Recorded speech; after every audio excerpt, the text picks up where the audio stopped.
À l'autre extrémité du continent, l'Algérie a célébré samedi les 40 ans de la déclaration d'indépendance du Sahara occidental. Au programme des festivités, une parade militaire qui s'est tenue dans le camp de réfugiés de Dakhla, près de Tindouf. La cérémonie s'est notamment tenue en présence du président de la République arabe sahraoui démocratique, Mohamed Abdelaziz. Le Sahara occidental est un large territoire peuplé d'environ 2 millions d'habitants. Cette ancienne colonie espagnole est contrôlée par le Maroc, qui lui laisse une large autonomie sous sa souveraineté. De son côté, en revanche, le Front Polisario, soutenu par l'Algérie, réclame un référendum pour mener à l'autodétermination de cette région. Samedi, le président algérien Abdelaziz Bouteflika a réaffirmé son soutien aux efforts des Nations Unies pour une relance des négociations entre Rabat et le Front Polisario. Les efforts de médiation de l'ONU sont dans l'impasse depuis plusieurs années déjà.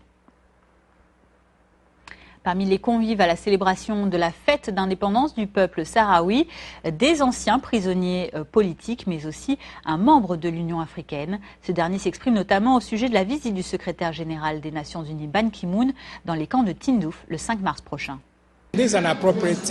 C'est le bon moment parce que le gouvernement sahraoui vient juste de célébrer le 40e anniversaire de la proclamation de l'indépendance.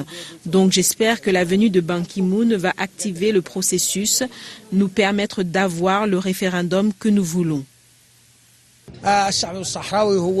Le peuple sahraoui est prêt à toutes les éventualités. Il a la force de relever tous les défis. Le peuple sahraoui est aujourd'hui plus fort que jamais, que ce soit dans le domaine politique, militaire ou diplomatique. Déjà au tout début, quand la question de l'indépendance ne s'arrêtait qu'au discours, on nous a dit que la guerre allait être très longue et que le chemin va être semé d'embûches. Et c'est ce qui nous a rendus plus forts. Et du côté du Maroc, justement, une question relative au Sahara occidental a soulevé un léger incident diplomatique entre le Royaume et l'Union européenne. Après avoir annoncé jeudi la suspension de tout contact avec l'Union européenne afin de protester contre une décision de justice européenne qui invalidait un accord agricole avec le Maroc parce qu'il s'appliquait aussi au Sahara occidental, eh bien l'Union européenne a fait appel de l'annulation et a indiqué vendredi rester en relation avec Rabat. Retour tout de même sur l'annonce inverse qui a été faite par le Maroc.